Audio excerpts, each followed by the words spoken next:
La obstinación de los romanos por suministrar a sus ciudades agua en abundancia y de máxima calidad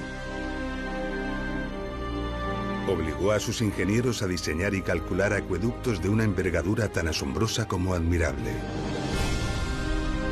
A medida que el imperio crecía y con él sus ciudades, estas obras alcanzaron unas magnitudes asombrosas, capaces de sobrecoger a los mejores ingenieros modernos.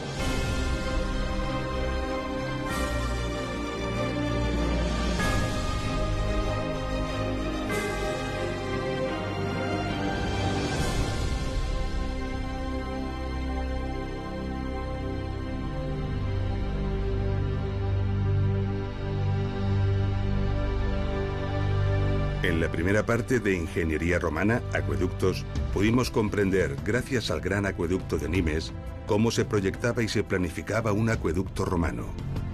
La solución para asegurar el suministro de agua a una gran ciudad como fue la antigua Nemausus. Y gracias a los acueductos de Tiermes, Cella y Chelva, pudimos ver cómo incluso ciudades muy modestas estaban dotadas de grandes acueductos, lo que nos confirma la idea de que toda ciudad romana debía disponer de un caudal continuo y abundante de agua de calidad. Los misterios que encierran los acueductos de muchas ciudades son hoy en día numerosos. Desentrañar algunos de ellos supone un verdadero desafío para arqueólogos e ingenieros modernos, algunos de tal alcance que no permiten ni siquiera poner de acuerdo a los actuales investigadores.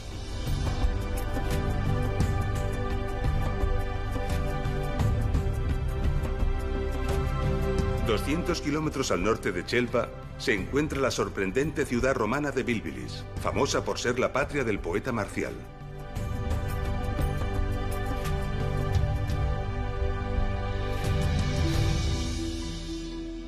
Bilbilis fue una ciudad de tamaño medio en la vía romana de Caesar Augusta a Complutum.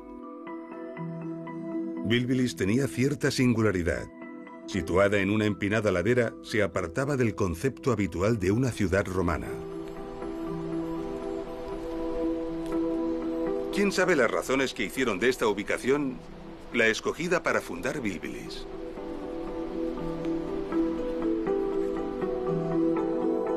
Quizás sean obvias. Las vistas aquí son realmente sobrecogedoras y esta orientación es la mejor para este clima.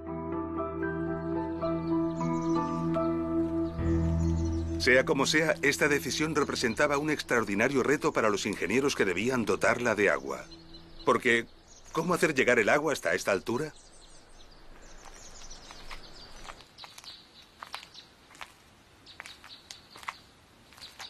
A Bilbilis se la conoce por sus numerosas cisternas. Cerca de una veintena de cisternas como esta se desperdigan por toda la ciudad, todas ellas a diferentes alturas. Hay varias teorías que explican la presencia de tantas cisternas. Algunos arqueólogos han apuntado la hipótesis de que estas cisternas se utilizaron para almacenar el agua de lluvia.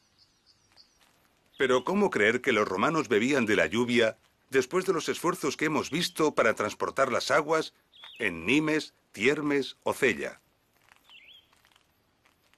Además, en ese territorio llueve muy poco. Su pluviometría es prácticamente de desierto y las cisternas están en los puntos altos de las crestas. Las cisternas nunca se llenarían con la lluvia.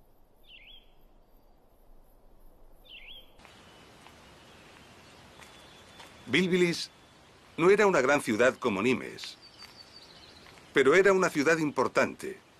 Desde luego era mucho mayor que otras que hemos visto, como Tiermes o Cella. El teatro de Bilbilis tenía una capacidad cercana a los 4.500 espectadores. También las termas tenían unas dimensiones respetables.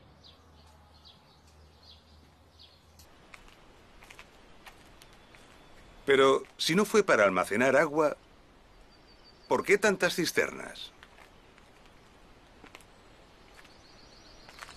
Observemos una de ellas detenidamente. Aquí tenemos una cisterna construida con hormigón romano e impermeabilizada con el mortero empleado habitualmente. Podemos ver aquí el lugar por donde entraba el agua. Pero en estas cisternas no se ve salida allí abajo, en la base. Sin embargo, sí que puede verse aquí el orificio de salida, ligeramente por debajo del nivel de entrada.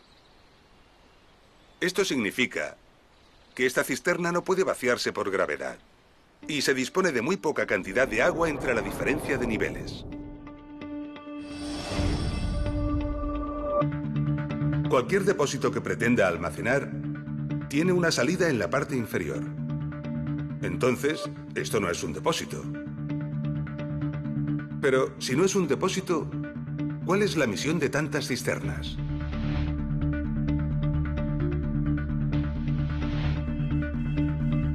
Para contestar a esta pregunta, vamos a desplazarnos a Itálica, ciudad de la Bética, cerca de la actual Sevilla, en España. Itálica era una ciudad importante y tenía un buen acueducto.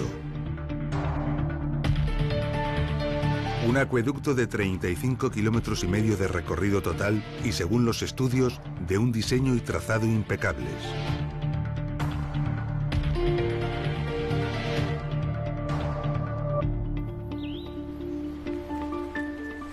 Cerca de la ciudad se encontró este impresionante grupo de cisternas.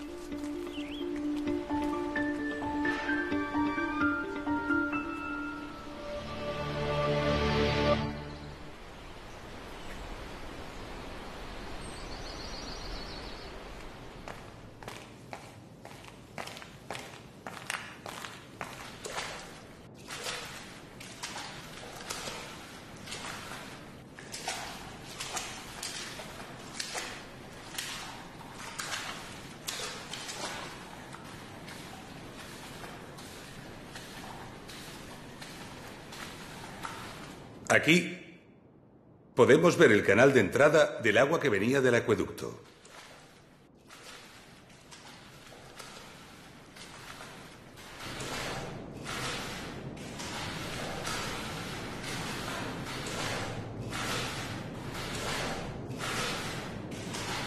Y vemos que, al igual que ocurría en las cisternas de Bilbilis, la salida de agua para el abastecimiento está en la parte superior.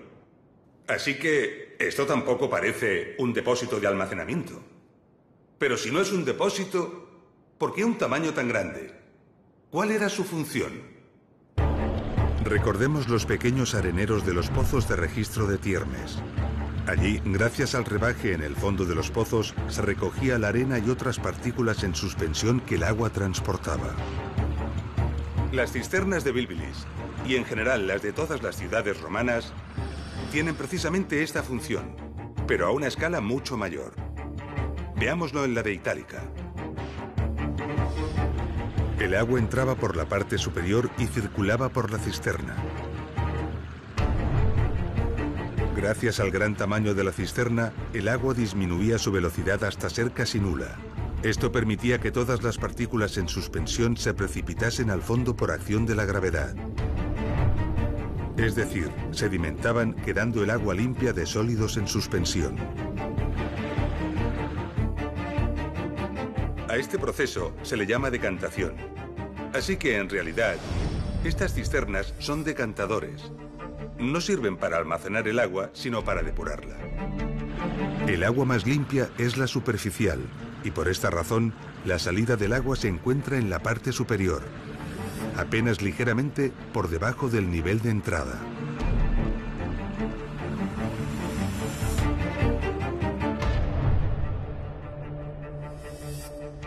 Los decantadores se sitúan a veces al principio del acueducto, pero normalmente se emplazan al final, cerca de las ciudades.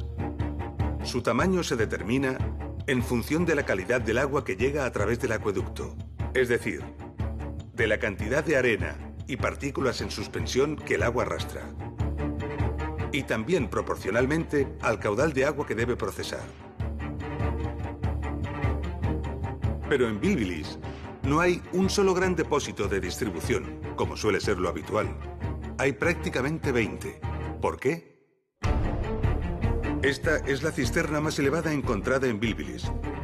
Como ya sabemos, toda la ciudad debe encontrarse por debajo de su cota para que el agua sea distribuida por efecto de la gravedad.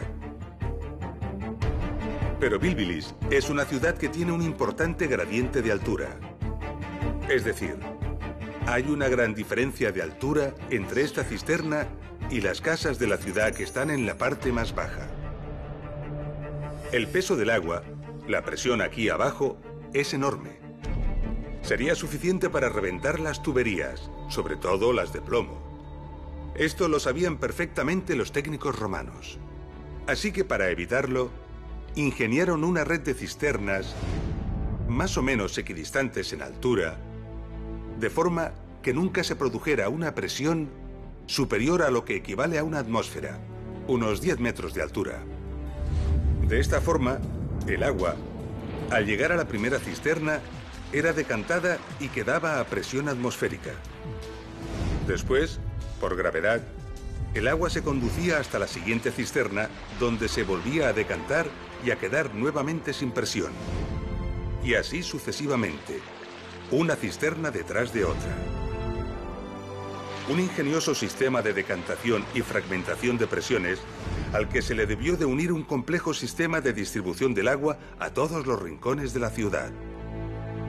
Esta hipótesis se corresponde con la idea de mantener un caudal de agua de calidad, continuo y permanente, la exigencia romana para el abastecimiento a sus ciudades. Pero recordemos, Bilbilis se encuentra en una ladera muy inclinada. Así que la primera cisterna, que tiene que recibir el agua, se encuentra en una cota muy elevada. ¿Cómo hacer llegar el agua hasta ella? ¿Disponían los romanos de una fuente de suficiente caudal y calidad por encima de esta cota? La respuesta es sí. Al norte de Bilbilis, a unos 10 kilómetros, se encuentra la Sierra de la Virgen, con importantes manantiales situados sobradamente por encima de la cota necesaria y cuya agua podía ser captada y trasladada por un canal apoyado en el suelo hasta las cercanías de Bilbilis.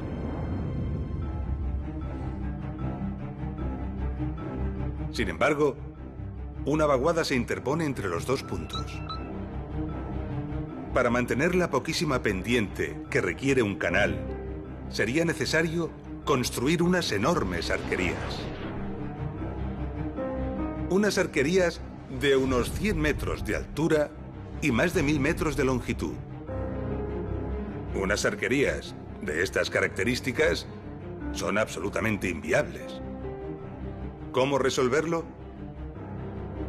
Los ingenieros romanos tenían poderosos conocimientos de hidráulica y, por supuesto, conocían perfectamente el principio de los vasos comunicantes. Este principio físico nos dice que recipientes comunicados por su parte inferior por un conducto cerrado mantendrán el líquido que contienen al mismo nivel independientemente de la forma de dichos recipientes. Con este principio, los ingenieros romanos planificaron en Bilbilis lo que conocemos como un sifón invertido.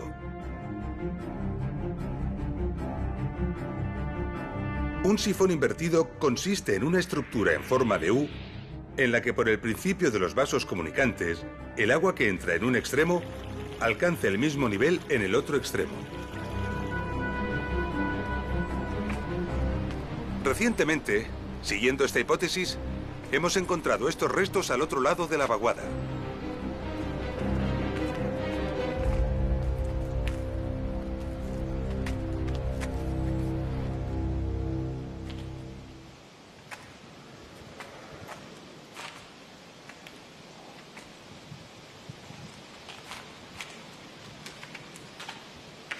Sorprendentemente, lejos de Bilbilis y en la cima de esta escarpada colina, hemos encontrado este depósito de hormigón romano.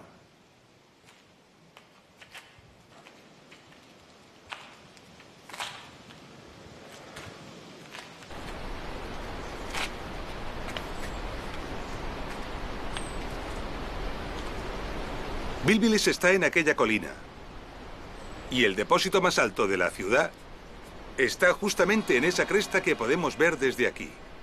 Y está 7 metros más bajo que este depósito que acabamos de ver. Por lo tanto, entre ambos se desarrollaba un sifón que salvaba toda esta vaguada.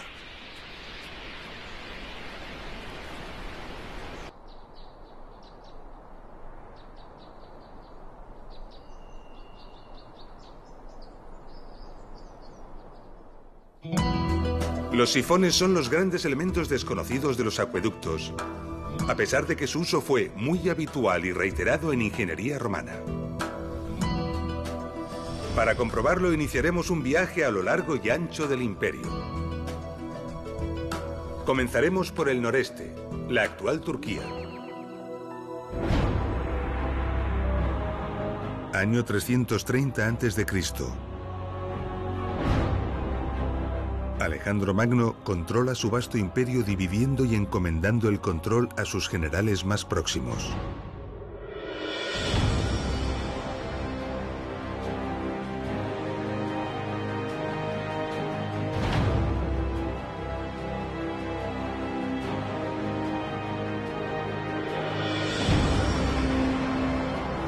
El general Lisímaco recibe el control de Tracia. Lisímaco manda custodiar sus tesoros en la ciudadela de Pérgamo. Situada sobre un promontorio rocoso, esta ciudadela se convertirá en una importante ciudad, capital de un reino y un gran centro intelectual que rivalizará con Alejandría.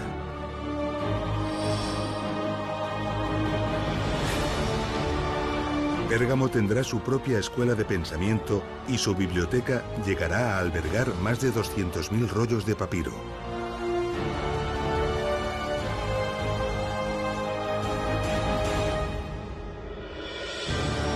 Tras el reinado de varios reyes, Pérgamo pasa a dominio romano.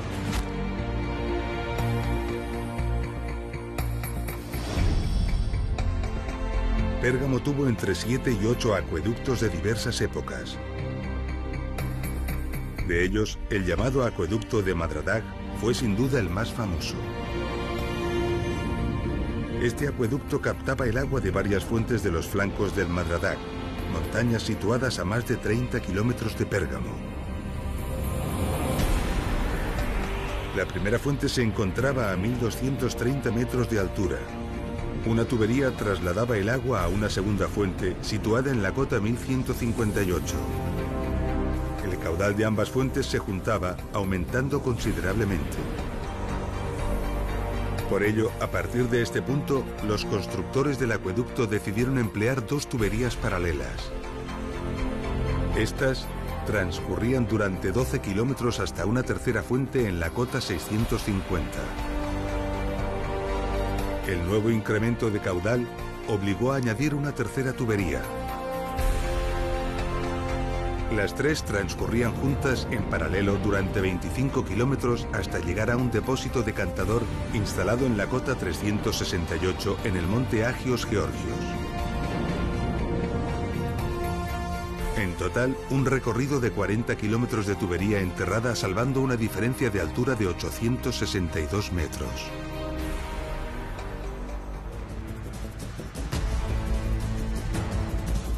Así que decidieron emplear tramos de tubería de plomo de 30 centímetros de diámetro. Los tramos fueron sellados con más plomo y conectados mediante sillares de piedra taladrados. Y todo el conjunto se fijó al terreno fuertemente mediante largos puentes de apoyo. Miles de tuberías descendían el valle resistiendo la enorme presión y las grandes fuerzas que el agua ejercía. Luego atravesaban su fondo protegidas y suspendidas por unas arquerías. Y finalmente ascendían la ladera del valle para alcanzar la ciudad de Pérgamo en la cota 322. En total, un sifón de plomo de 3,5 kilómetros y 190 metros de altura de presión. El acueducto de Madradag ya suministraba agua a la Acrópolis de Pérgamo hacia finales del siglo III a.C., mucho antes del dominio romano. Este es un buen dato para certificar que la principal fuente de conocimiento que los ingenieros romanos atesoraron para la construcción de sus acueductos fue de origen griego, y nos recuerda que los griegos ya hicieron obras prodigiosas con anterioridad. El sifón de Bilbilis dataría del año 0 aproximadamente, año estimado de la fundación de la ciudad, unos 200 años más tarde que la construcción del acueducto de Madradag. Parece pues evidente y probado que los técnicos romanos ya poseían un gran conocimiento sobre el diseño y construcción de los sifones en el momento en que Bilbilis fue construida. El acueducto de Madradag es de origen helenístico, pero fue ampliado, modificado y mantenido por los romanos cuando la ciudad entró bajo su dominio. Esta capacidad para recoger el conocimiento, ampliarlo y perfeccionarlo es una de las grandes cualidades de la civilización romana. Así que la ingeniería griega para la ejecución de sifones fue ampliamente superada por los técnicos romanos. Tenemos excelentes ejemplos en Lugdunum, capital de la provincia romana de la Galia Lugdunensis, la actual e importante ciudad francesa de Lyon.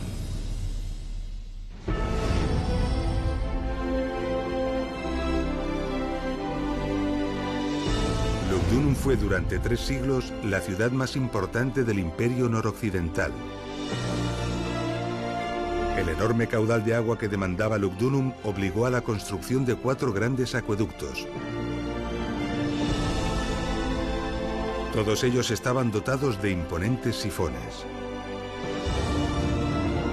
De estos acueductos, el más impresionante fue el acueducto del Gier, conocido por el nombre del valle del que tomaba las aguas.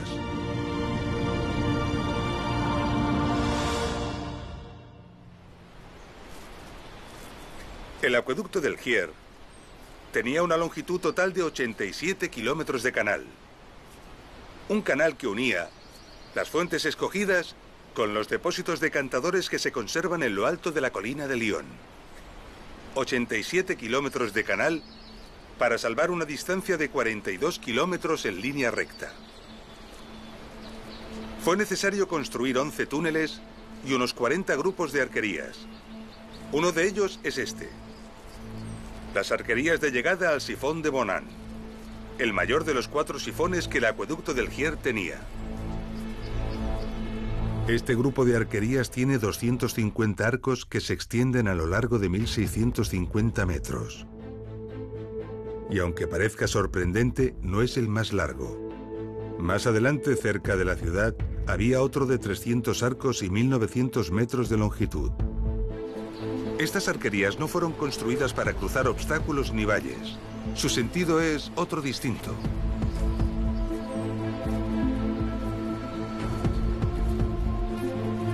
Frente a nosotros tenemos el obstáculo a salvar, el Valle de Bonan. La cota a este lado del valle, a ras de suelo, es demasiado baja para lograr que el agua alcance el depósito de salida que se encuentra al otro lado del valle. Para alcanzar la otra punta del valle, era necesario incrementar la presión del agua, aumentando la altura de la canalización varios metros sobre el suelo. Y este es el sentido de estas arquerías: mantener elevado el depósito de entrada al sifón.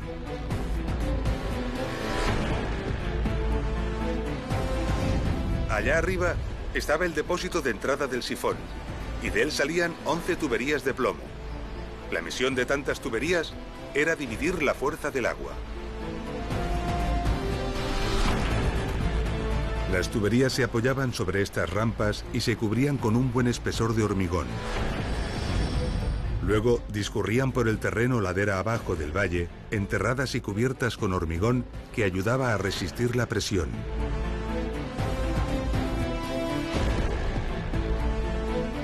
Tras 1.200 metros, las tuberías lograban descender de la cota 313 a la 191, donde se encontraban con el Venter. El Venter era un puente que permitía mantener las tuberías elevadas respecto al fondo del valle, salvando los caminos, los ríos y las riadas. El Venter del sifón de Bonan medía 320 metros y estaba construido con una impresionante estructura que en buena parte hoy en día todavía se conserva.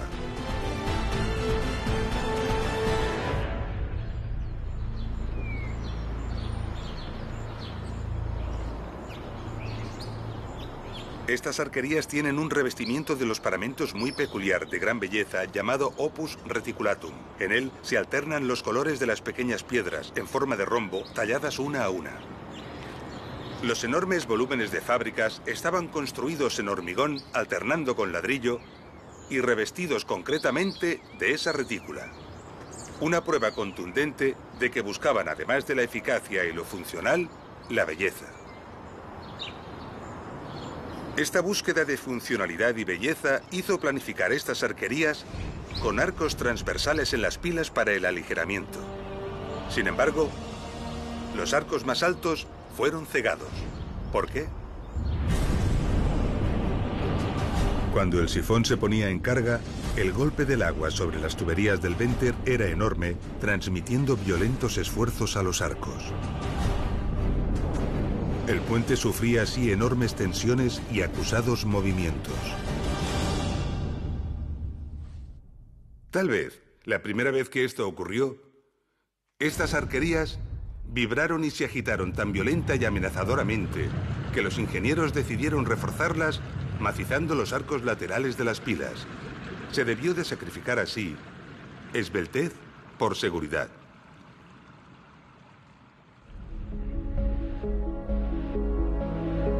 Al final del Venter, el agua era empujada por la enorme presión ladera arriba. Este punto era realmente crítico. A la enorme presión se añadía la sedimentación y la acumulación de la arena que el agua pudiese arrastrar. Esto podría provocar el taponamiento del sifón, dejando el acueducto fuera de servicio. Así que era necesario que el agua llegara limpia al sifón, libre de arena y de partículas en suspensión. Lugdunum tenía grandes decantadores en la llegada a la ciudad, pero estaban situados después de los sifones. Y no había ningún gran decantador al inicio del acueducto. Entonces, ¿cómo lograban que el agua que llegaba a los sifones estuviera suficientemente limpia? Además del arenero de la propia cámara de entrada de los sifones, el acueducto del Gier tenía unos 1000 pozos de registro.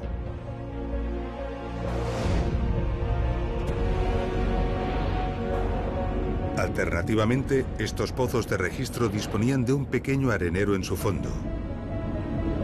En total, 500 areneros. La labor de estos 500 areneros a lo largo del recorrido resolvía el problema de limpiar el agua suficientemente para evitar problemas en los sifones.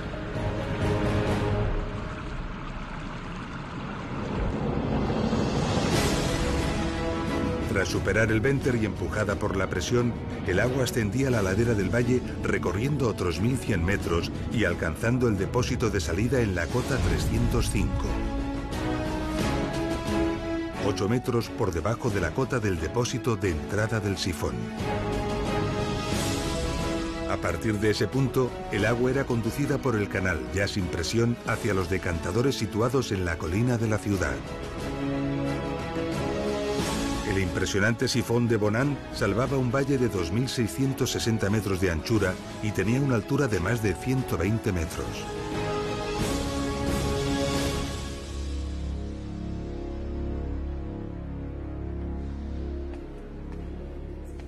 El plomo fue saqueado del acueducto del Gier, seguramente en las primeras épocas tras la caída de la ciudad, hasta no dejar prácticamente ni rastro. Lo mismo ocurrió con el metal en el acueducto de Pérgamo. Los metales eran muy preciados y codiciados en todas las épocas, y el saqueo fue generalizado. Esta es una explicación de por qué no ha quedado ni rastro de cualquier tubería que hubiera existido en el sifón de Bilbilis. Según algunos cálculos realizados, la cantidad de plomo necesaria para la construcción de los sifones del acueducto del Gier ascendía a la increíble cantidad de 10.000 toneladas. Y recordemos que el acueducto del Gier era solo uno de los 4 acueductos que suministraban a la ciudad de Lugdunum. Por suerte, algunas tuberías sí que han logrado conservarse en otras partes del imperio. Aquí, en el Museo del Arles Antiguo, también en Francia, se conservan estos estupendos ejemplares. Observando estas detenidamente, podemos ver muy claro cómo fue la técnica de fabricación. Los romanos fabricaban las tuberías partiendo de una plancha de plomo que curvaban alrededor de un núcleo de madera hasta formar un tubo. Después, el núcleo se retiraba y los bordes se soldaban con un cordón de plomo, quedando una sección oval y dejando a la vista una costura longitudinal. La unión entre tuberías se hacía con un grueso enchufe que también se soldaba.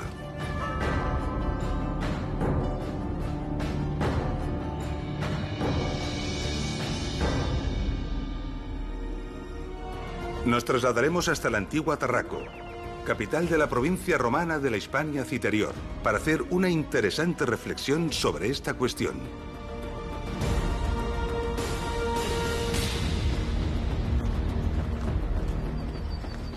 Se desconoce el recorrido general del acueducto de Tarraco. Se sospecha que las fuentes estaban situadas no muy lejos del municipio de Alió, a unos 20 kilómetros de la ciudad. 4 kilómetros antes de llegar a la ciudad, el acueducto tuvo que enfrentarse a una vaguada de unos 200 metros, donde la construcción de un sifón hubiera sido lo más indicado. Sin embargo, aquí tenemos unas impresionantes y bellas arquerías, de las mejor conservadas del imperio.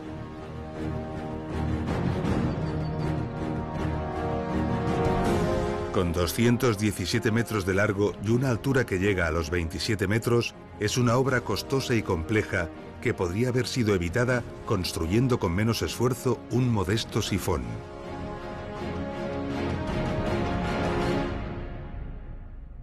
¿Por qué los romanos optaron por unas espectaculares pero costosas arquerías en lugar de por un eficaz pero más económico sifón? Muchas de las obras de las ciudades y de sus cercanías eran patrocinadas por personajes de alto rango socioeconómico. Este tipo de acciones proporcionaban una buena imagen y alto prestigio a su patrocinador. El espectáculo que ofrecen unas bellas arquerías no tiene nada que ver con la imagen discreta que ofrece un sifón, que aunque es una obra de ingeniería admirable, no se presta a la publicidad. Este lugar estaba cerca de la ciudad y seguramente al lado de una importante calzada que comunicaba con Tarraco. Así que muy probablemente se decidió la construcción de estas imponentes arquerías para lograr un efecto publicitario y de espectáculo.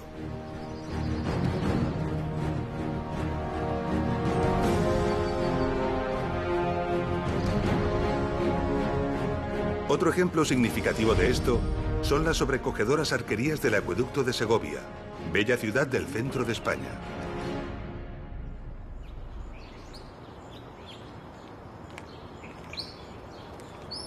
Se desconoce prácticamente todo del acueducto de Segovia, incluso la fecha en la que fue construido. Sí que se sabe que suministraba agua a una ciudad muy humilde, y por el tamaño del cajero que transportaba el agua, sabemos que su caudal era realmente modesto.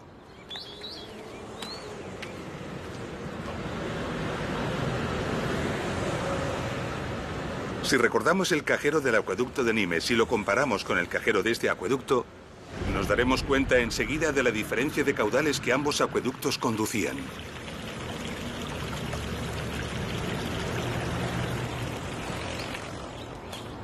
En cualquier caso, muy cerca de la ciudad, fue necesario salvar una importante depresión del terreno.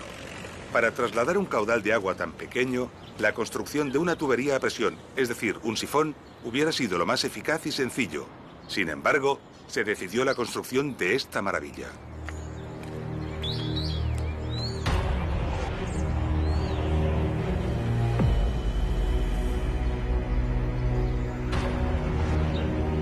Construido en grandes bloques de granito que se sujetan únicamente por el equilibrio que aporta su sobrecogedor y admirable diseño, alcanza los 28 metros de altura.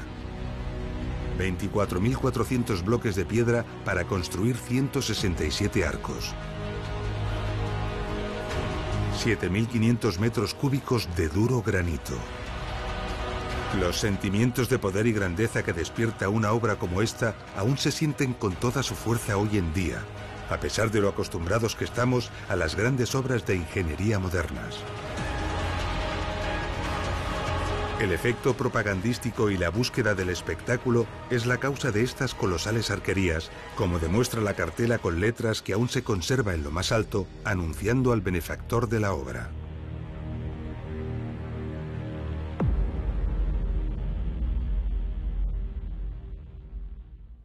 El aprovechamiento de la fuerza de la gravedad para conducir el agua es la clave de todo acueducto romano.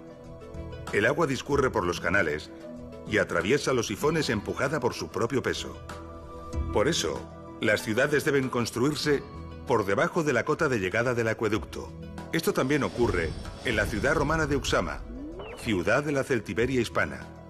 Pero en Uxama encontramos algo particular y excepcional que merece una visita.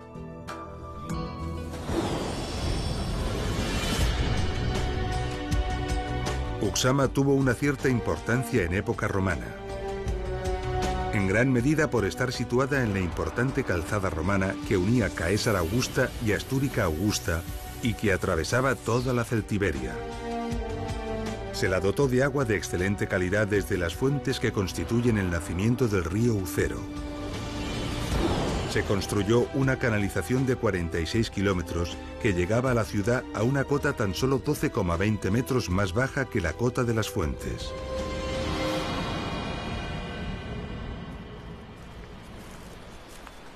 La mayor parte de Uxama está actualmente por excavar y estudiar. Varias cisternas similares a las de Bilbilis repartían el agua a toda la ciudad. Pero algunas cisternas, entre ellas esta, se encuentran por encima de la cota de llegada del acueducto. ¿Por qué? En esta colina se descubrió algo inesperado y sorprendente.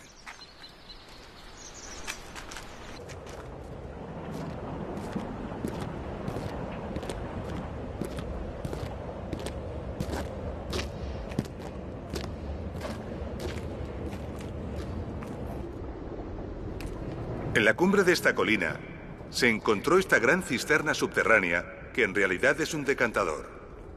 Y lo extraordinario de este decantador es que está 40 metros por encima de la cota de llegada del acueducto.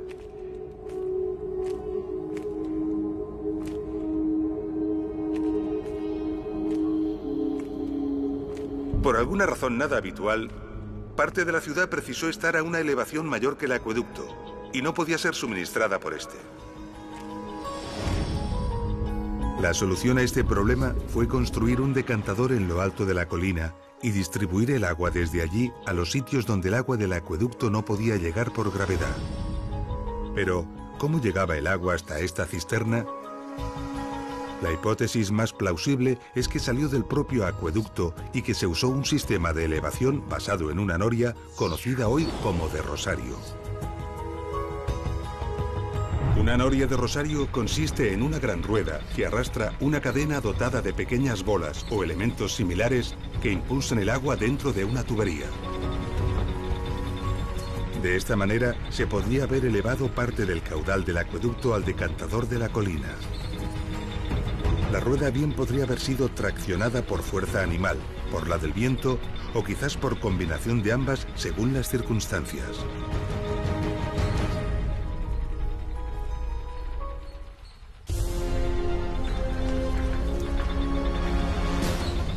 Las norias de rosario eran utilizadas también por los ingenieros romanos en las explotaciones mineras para realizar el achique del agua de las galerías. Muchas de las explotaciones mineras requirieron la construcción de importantes acueductos, no solo para evacuar el agua desde las minas hacia el exterior, sino para llevar el agua desde el exterior hacia ellas. Las explotaciones auríferas requirieron ingentes cantidades de agua para la remoción de tierras y el lavado minucioso del material para la extracción del oro.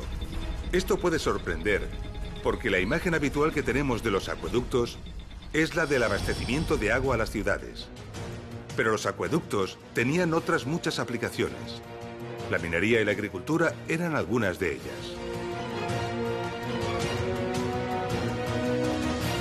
En el acueducto de Arles, importante ciudad de la Galia narbonense, encontramos un bonito y original ejemplo.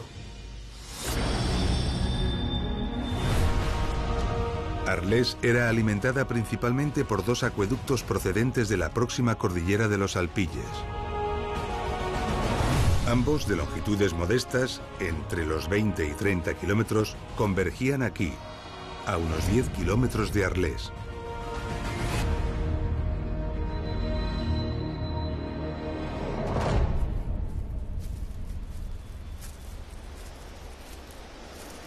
Este es el lugar donde se unían los dos acueductos en una gran arqueta de distribución de la que salían estos dos nuevos canales. El objetivo de esta arqueta era el control independiente de los caudales de ambas canalizaciones.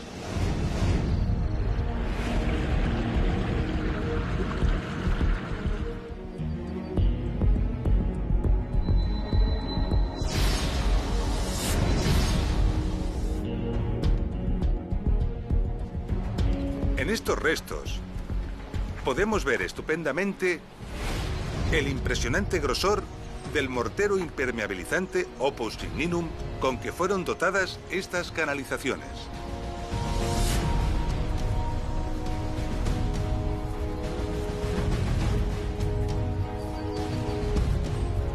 En esta pieza caída se puede ver perfectamente el mortero de Opus Signinum en el fondo y el bocel bien pulido. Y esta placa es concreción calcárea. Recordemos que la concreción calcárea es la precipitación de cal que se produjo durante los cientos de años de funcionamiento del acueducto.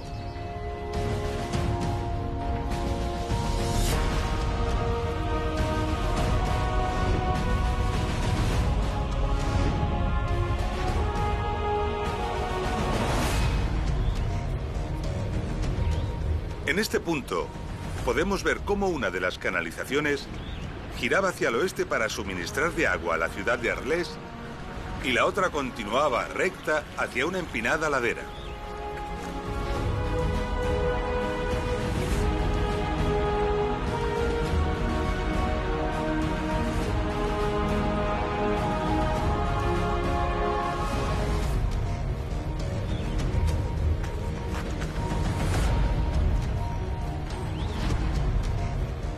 Y en esta ladera podemos ver la cimentación de una construcción cuyo evidente objetivo era aprovechar la fuerza del agua. Por los restos encontrados en las excavaciones, podemos reconstruir estas instalaciones. Un impresionante complejo de molienda harinera compuesto de 16 ruedas de casi 3 metros de diámetro. Las ruedas eran movidas por la fuerza del agua al bajar por la pendiente. El movimiento se transmitía mediante diversos engranajes a los rodillos de piedra que trituraban el grano. Se ha calculado que este molino podía moler 3 toneladas de cereal por hora, suficiente para abastecer la demanda de 80.000 personas.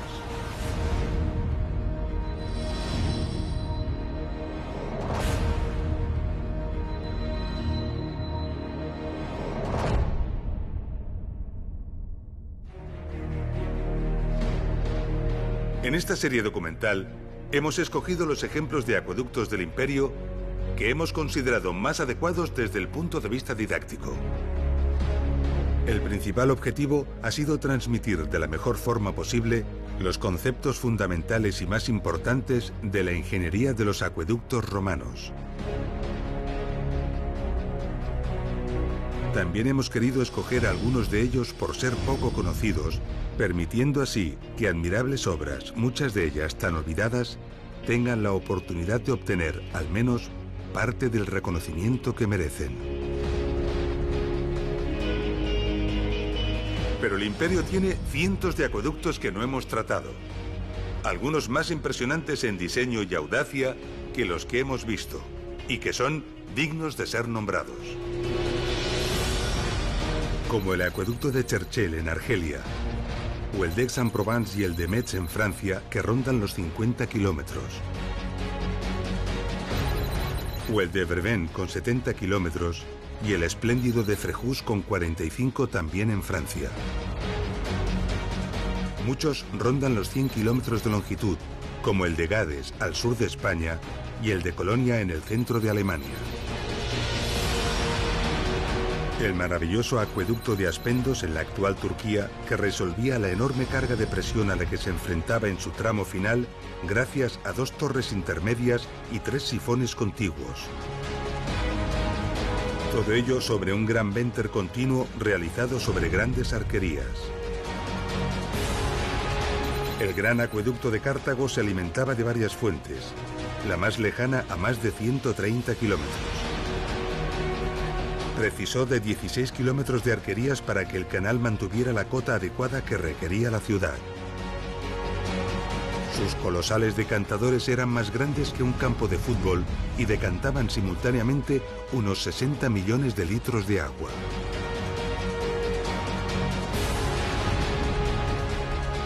El colosal acueducto de Valente suministró agua a la antigua Constantinopla. Con más de 400 kilómetros de canal, fue una de las mayores obras hidráulicas del mundo antiguo. En la colosal explotación minera aurífera de las Médulas, en España, se construyeron diversos acueductos cuyos canales superaban en conjunto la increíble cifra de 600 kilómetros de longitud. Allí, la fuerza del agua fue utilizada literalmente para disolver las montañas.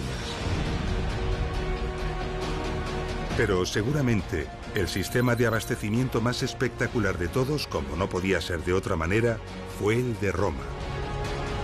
Roma era suministrada al menos por 11 grandes acueductos, algunos de ellos con recorridos cercanos a los 100 kilómetros. Los 11 acueductos de Roma suministraban cerca de 1.000 millones de litros de agua por día a la ciudad. Los acueductos de Roma son un espectáculo en todos los sentidos. Sorprendentes e ingeniosas soluciones técnicas. Multitud de túneles y galerías. Infinitas y elegantes combinaciones de fábricas en sillares y ladrillos. Canalizaciones dobles e incluso triples superpuestas. Y valles atravesados por kilómetros y kilómetros de arquerías.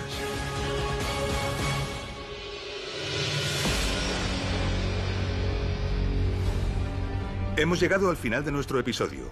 En él hemos conocido nuevos y apasionantes ejemplos de suministro de agua. Hemos comprendido los sistemas de decantación del agua y la técnica del uso de los sifones como alternativa a las arquerías. Y como única e ingeniosa solución para salvar grandes valles y vaguadas. Y finalmente, hemos visto que el uso de los acueductos no se limitaba únicamente al suministro de las ciudades, sino también a usos industriales y mineros. En nuestro próximo episodio, conoceremos la prodigiosa ingeniería que se esconde tras las vías de comunicación que los ingenieros romanos proyectaron y construyeron. Nos vemos en Ingeniería Romana, Carreteras.